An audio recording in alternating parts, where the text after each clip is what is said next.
નમસ્કાર. ક્યારે એવું બન્યું છે કે કોઈ ઘટના સાંભળીને એમ થાય કે આ તો વિજ્ઞાન અને તર્કથી પણ પર છે? આજે આપણે એવી જ બે અદ્ભુત વાર્તાઓ વિશે વાત કરવાના છીએ. એવી વાર્તાઓ જે શ્રદ્ધાની શક્તિ કેટલી અપાર હોઈ શકે છે એ બતાવે છે. એક ક્ષણ માટે વિચારો, જ્યારે ડોક્ટરો કહી દે કે હવે અમારા હાથમાં કશું નથી, જ્યારે વિજ્ઞાન પાસે પણ કોઈ જવાબ ના હોય, ત્યારે માણસ આશાનું છેલ્લું કિરણ ક્યાં શોધે? કહેવાય છે ને કે જ્યારે બધા જ દરવાજા બંધ થઈ જાય ત્યારે એક દરવાજો હંમેશા ખુલ્લો રહે છે, અને એ દરવાજો છે શ્રદ્ધાનો. અને ખબર છે, ઘણા લોકો માટે આ સવાલનો જવાબ એક જ જગ્યાએ છે: મોગલધામ. હા, એ જ જગ્યા જ્યાં લોકોનું માનવું છે કે અતૂટ શ્રદ્ધા ખરેખર ચમત્કાર સર્જી શકે છે. તો ચાલો આજે આપણે ત્યાંની બે એવી વાર્તાઓ પર નજર કરીએ જે કદાચ આપણને પણ વિચારવા પર મજબૂર કરી દેશે. તો આપણી પહેલી વાર્તા છે એક દંપતીની પ્રાર્થના વિશે. કબ્રાઓમાં બનેલો એક વ્યક્તિગત ચમત્કાર. જરા વિચાર તો કરો, 8 વર્ષ, 8 લાંબા વર્ષોની રાહ. આ કહાણી છે ભાવનગરના એક દંપતીની, જેણે સંતાન પ્રાપ્તિ માટે શું નથી કર્યું. દવાઓ, સારવાર, એક ડૉક્ટરથી બીજા ડૉક્ટરના ધક્કા. આ માત્ર શારીરિક નહીં, પણ એક બહુ જ લાંબી અને થકવી દેનારી ભાવનાત્મક લડાઈ હતી. અને 8 વર્ષ પછી અંતે ડૉક્ટરોએ પણ કહી દીધું કે હવે બધું કુદરત પર છોડી દો. જ્યારે એવું લાગતું હતું કે હવે બધી આશાઓ પૂરી થઈ ગઈ છે, બસ ત્યારે જ એક મિત્રએ એમને રસ્તો બતાવ્યો. કબરાઉમાં આવેલા માં મોગલના ધામનો. જુઓ, અહીં કોઈ ચમત્કારની ગેરંટી નહોતી, પણ હતાશાની વચ્ચે આશાનું એક નાનકડું કિરણ દેખાયું હતું, અને એ લોકો એ કિરણને પકડીને ત્યાં પહોંચી ગયા. અને અહીં આ વાર્તાનો સૌથી મહત્વનો અને સુંદર વળાંક આવે છે. એ દંપતીની પત્નીએ મનમાં એક માનતા માની, પણ એ કોઈ લેતી દેતીનો સોદો નહોતો, કોઈ ચડાવવાની વાત નહોતી. એમણે બસ એટલું જ કહ્યું: માં, જો તું મને સંતાન આપીશ તો હું કોઈ દાન દક્ષિણા નહીં કરું, પણ આખી જિંદગી તારી સેવામાં મારી શ્રદ્ધા રાખીશ. આ તો શુદ્ધ ભક્તિની એક નિસ્વાર્થ પ્રતિજ્ઞા હતી. સારું, તો એ લોકો મંદિરે પહોંચ્યા, પણ ત્યાં જઈને જે અનુભવ થયો એ તો એમની કલ્પના બહારનો હતો. આ મંદિર બીજા મંદિરો જેવું બિલકુલ નહોતું. ત્યાંની સૌથી મોટી અને અસામાન્ય વાત શું હતી ખબર છે?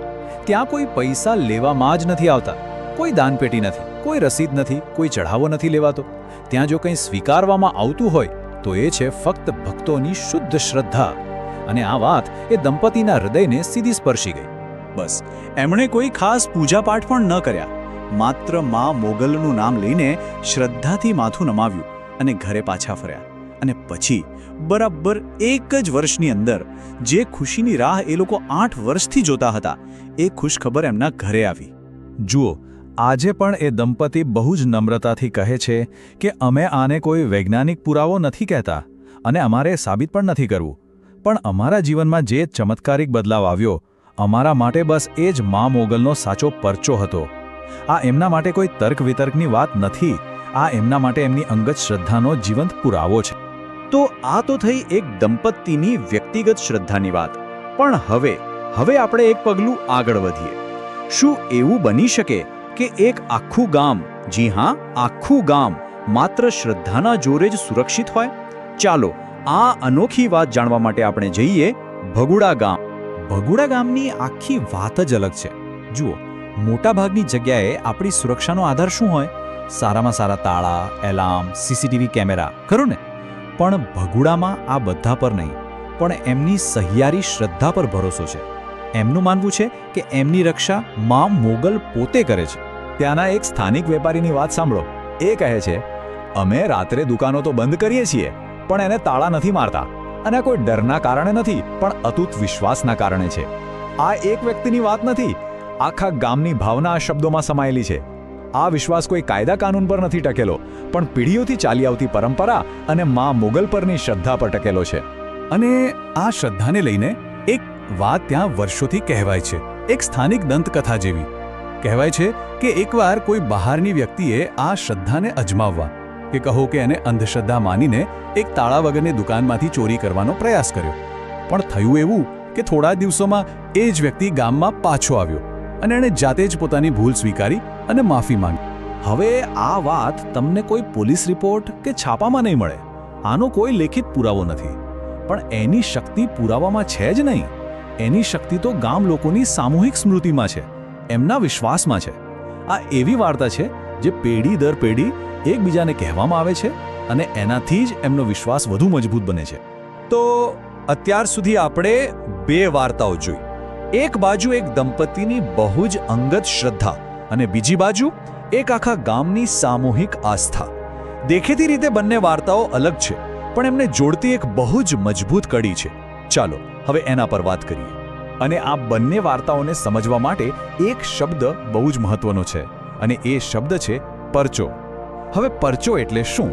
સરળ શબ્દોમાં કહીએ તો પરચો એટલે એવો કોઈ અનુભવ કે ચમત્કાર જેને લોકો દૈવી શક્તિની હાજરીનો જીવંત પુરાવો માને છે. એ એક એવી ઘટના છે જે શ્રદ્ધાને મૂર્ત સ્વરૂપ આપે છે. તો આ જ છે બંને વાર્તાઓને જોડતી કડી. એક બાજુ દંપતીનો ચમત્કાર એકદમ વ્યક્તિગત હતો, એમના માટે જીવન બદલી નાખનારો અનુભવ હતો.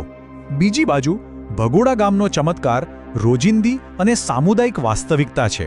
પણ બંનેના મૂળમાં એક જ વાત છે, એક એવી અતૂટ શ્રદ્ધા જે કોઈ કાગળના પુરાવા કે દસ્તાવેજ પર નિર્ભર નથી.